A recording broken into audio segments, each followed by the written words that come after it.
Testemunhos Seletos, volume 2, capítulo 80. Ser hospitaleiro. A Bíblia põe muita ênfase na prática da hospitalidade. Não somente a recomenda como um dever, mas apresenta muitos belos quadros do exercício desta graça e das bênçãos que ela traz. Entre estes, destaca-se o exemplo de Abraão. Vemos o patriarca nos registros do Gênesis, na hora calmosa do dia, descansando à porta de sua tenda e à sombra dos carvalhais de Manré.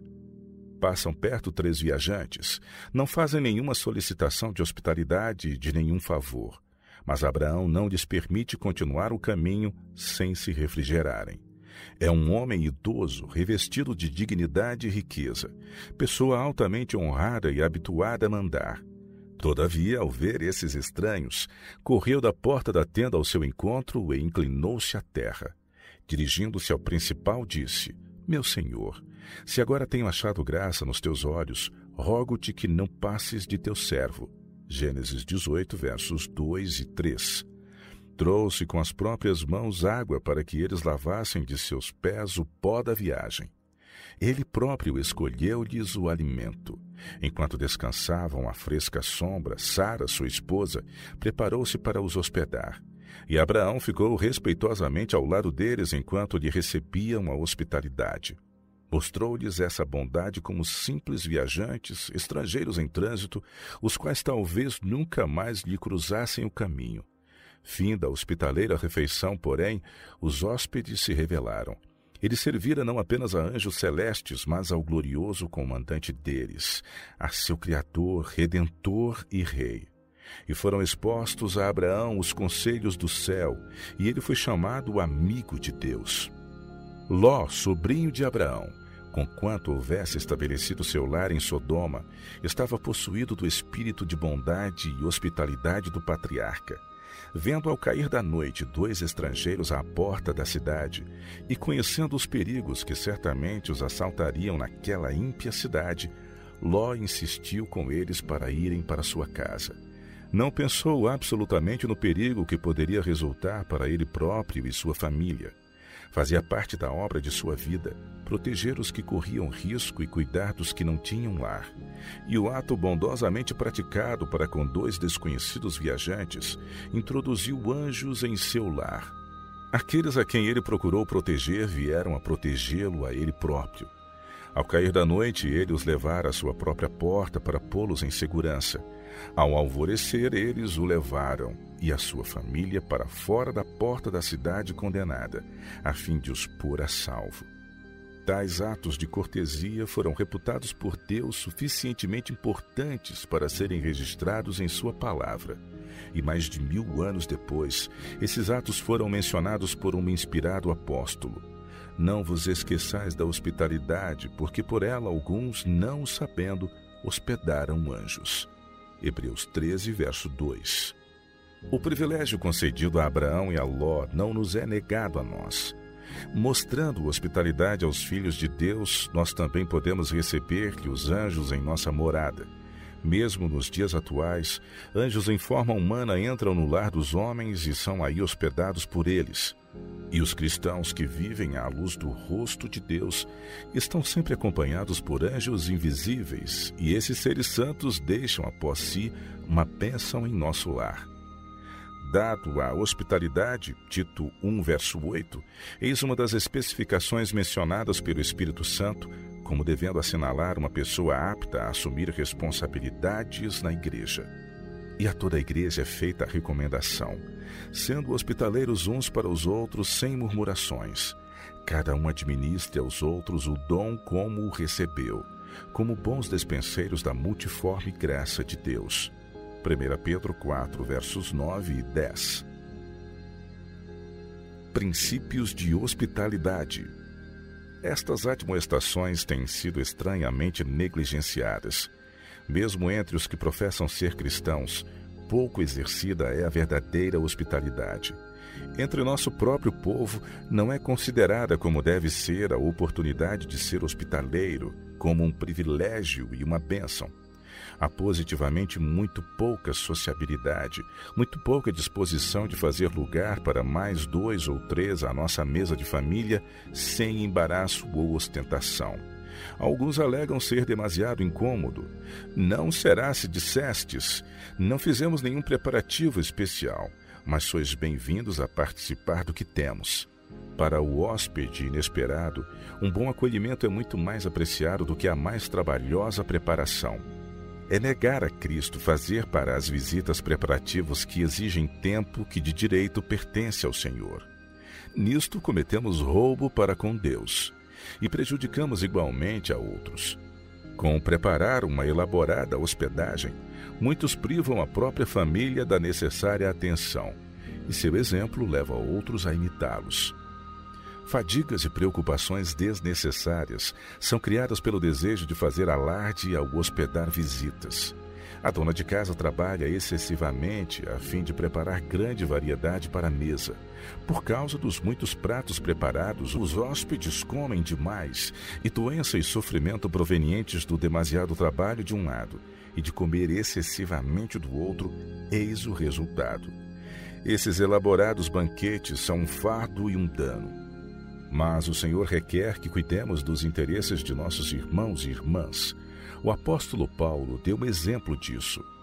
Diz ele à igreja de Roma: recomendo-vos, pois, Febe, nossa irmã, a qual serve na igreja que está em Cencreia, para que a recebais no Senhor como convém a santos, e a ajudeis em qualquer coisa que de vós necessitar, porque tenho hospedado a muitos como também a mim mesmo. Romanos 16, versos 1 e 2. Febe hospedava o apóstolo e era de maneira notável hospedeira dos estrangeiros que necessitavam de cuidado. Seu exemplo deve ser imitado pelas igrejas de hoje. Deus se desagrada com o interesse egoísta tantas vezes manifestado por mim e minha família. Toda família que manifesta esse espírito necessita converter-se pelos puros princípios manifestados na vida de Cristo. Os que se encerram em si mesmos, que não estão dispostos a se incomodar para dar hospedagem, perdem muitas bênçãos. Alguns de nossos obreiros ocupam posições em que lhes é necessário receber frequentemente hóspedes, sejam os próprios irmãos, sejam estranhos. Alguns insistem em que a associação tome conta disto, e que, além do salário regular deles, seja-lhes concedida uma importância suficiente para cobrir essa despesa extraordinária. O Senhor, porém, deu a obra de hospedar a todo o seu povo. Não é do plano divino que 1 ou 2 hospedem por toda a associação ou igreja, ou que obreiros sejam pagos para hospedar seus irmãos. Isto é uma invenção nascida do egoísmo, e os anjos de Deus tomam nota destas coisas. Os que viajam de um lugar para outro como evangelistas ou missionários em qualquer ramo devem receber hospedagem dos membros das igrejas entre as quais trabalhem. Irmãos e irmãs, proporcionai um lar a esses obreiros, mesmo que seja com considerável sacrifício pessoal. Cristo mantém um relatório de toda a despesa em que incorremos para dar hospedagem por amor dele. Ele supre tudo quanto é necessário para esta obra. Aqueles que por amor de Cristo hospedam seus irmãos, fazendo o possível para tornar a visita proveitosa tanto aos hóspedes como a si mesmos, são registrados no céu como dignos de bênçãos especiais. A lição de hospitalidade dada por Cristo. Em sua própria vida, Cristo deu uma lição de hospitalidade. Quando rodeado pela multidão faminta à beira-mar, não os mandou para casa sem refrigério. Ele disse aos discípulos: dai-lhes vós de comer. Mateus 14, verso 16. E mediante um ato de poder criador, supriu alimento suficiente para satisfazer-lhes as necessidades. Todavia, quão simples foi a comida proporcionada. Nada de finas iguarias. Aquele que tinha à sua disposição todos os recursos do céu, poderia haver estendido diante do povo um rico banquete. Supriu, no entanto, o que bastasse às necessidades deles, o que constituía o alimento diário dos pescadores nas proximidades do mar.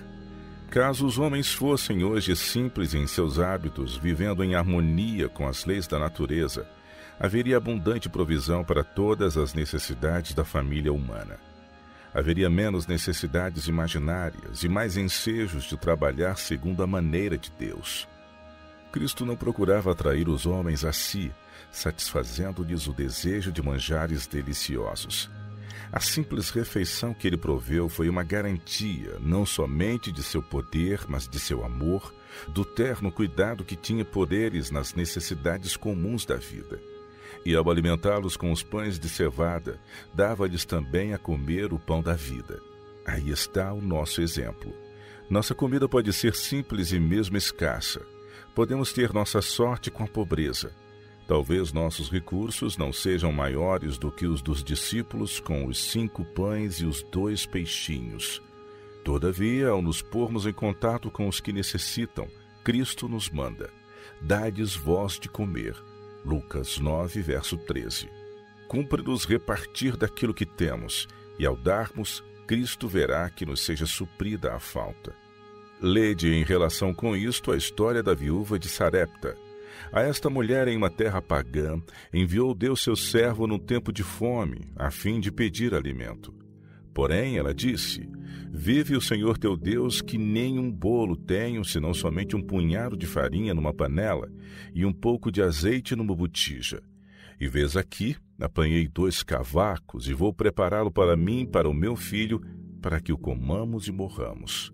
E Elias lhe disse: não temas, vai e faze conforme a tua palavra. Porém faze disso primeiro para mim um bolo pequeno e traze-mo para fora. Depois farás para ti e para teu filho. Porque assim diz o Senhor Deus de Israel: a farinha da panela não se acabará, e o azeite da botija não faltará, até ao dia em que o Senhor dê chuva sobre a terra. E foi ela e fez conforme a palavra de Elias. 1 Reis, capítulo 17, versos de 12 a 15. Maravilhosa foi a hospitalidade manifestada ao profeta de Deus por esta mulher fenícia, e maravilhosamente lhe foram recompensadas a fé e a generosidade. E assim comeu ela e ele e a sua casa muitos dias. Da panela a farinha não se acabou, e da botija o azeite não faltou, conforme a palavra do Senhor, que falara pelo ministério de Elias. E depois destas coisas sucedeu que adoeceu o filho desta mulher, da dona da casa, e a sua doença se agravou muito, até que nele nenhum fôlego ficou. Então ela disse a Elias: que tenho eu contigo, homem de Deus? Vieste tu a mim para trazeres à memória a minha iniquidade e matardes a meu filho? E ele lhe disse: dá-me o teu filho. E ele o tomou no seu regaço, e o levou para cima ao quarto onde ele mesmo habitava, e o deitou em sua cama. Então se mediu sobre o menino 3 vezes e clamou ao Senhor. E o Senhor ouviu a voz de Elias, e a alma do menino tornou a entrar nele e reviveu. E Elias tomou o menino e o trouxe do quarto à casa, e o deu à sua mãe, e disse Elias: vês aí, teu filho vive. Então a mulher disse a Elias: nisto conheço agora que tu és homem de Deus, e que a palavra do Senhor na tua boca é verdade. 1 Reis 17, versos 15 a 24. Deus não mudou. Seu poder não é menor agora do que nos dias de Elias.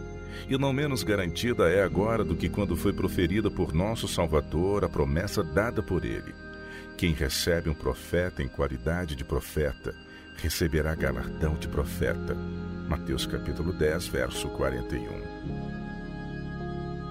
Eu recompensarei.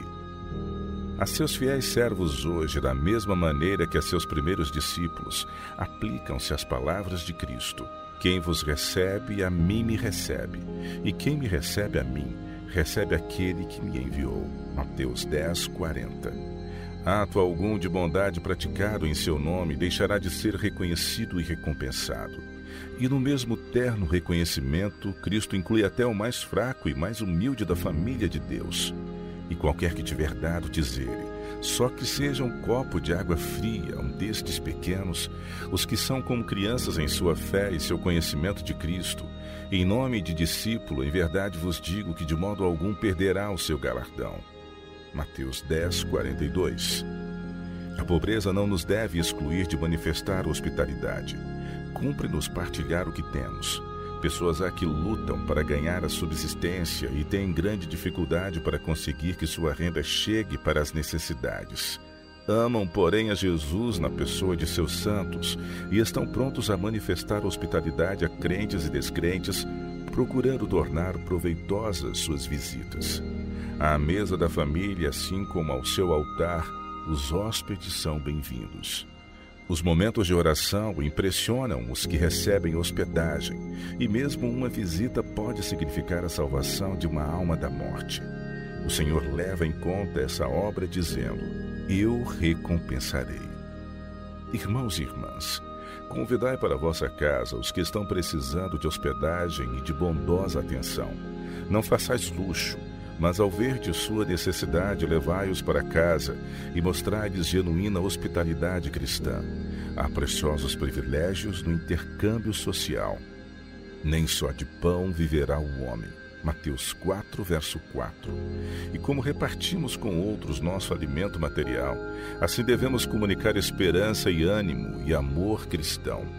Cumpre-nos consolar os que estiverem em alguma tribulação, com a consolação que nós mesmos somos consolados de Deus. 2 Coríntios capítulo 1, verso 4. E pertence-nos a certeza: Deus é poderoso para fazer abundar em vós toda a graça, a fim de que, tendo sempre em tudo toda a suficiência, abundeis em toda boa obra. Achamo-nos em um mundo de pecado e tentação. Por toda parte ao nosso redor há almas perecendo sem Cristo, e Deus quer que trabalhemos por elas em toda maneira possível. Se tendes um lar aprazível, convidai para ele os jovens que não têm lar, os que se acham necessitados de auxílio, que anseiam simpatia e palavras bondosas, respeito e cortesia. Caso os desejeis levar a Cristo, precisais mostrar por eles amor e respeito, como aquisição do seu sangue. Achamo-nos pela providência de Deus em associação com os inexperientes, com muitos necessitados de piedade e compaixão. Eles precisam de auxílio, pois são fracos. Os jovens necessitam de ajuda. Na força daquele cuja terna benignidade se exercita para com os desamparados, os ignorantes e os que são considerados como os menores dentre seus pequeninos, cumpre-nos trabalhar por seu futuro, pela formação de um caráter semelhante a Cristo. Aqueles mesmos que mais necessitam auxílio provarão por vezes duramente nossa paciência. Vede, não desprezeis algum destes pequeninos, diz Cristo, porque eu vos digo que os seus anjos nos céus sempre veem a face de meu Pai que está nos céus. Mateus 18, verso 10. E aos que ministram a essas almas declara o Salvador: quando fizestes a um destes meus pequeninos irmãos, a mim o fizestes. Mateus 25, 40. A fronte dos que realizam esta obra cingirá a coroa do sacrifício, mas receberão a sua recompensa. Veremos no céu os jovens a quem ajudamos, os que convidamos para nosso lar, a quem desviamos da tentação. Veremos seus rostos refletindo o brilho da glória de Deus, e verão seu rosto, e nas suas testas estará o seu nome. Apocalipse 22, verso 4.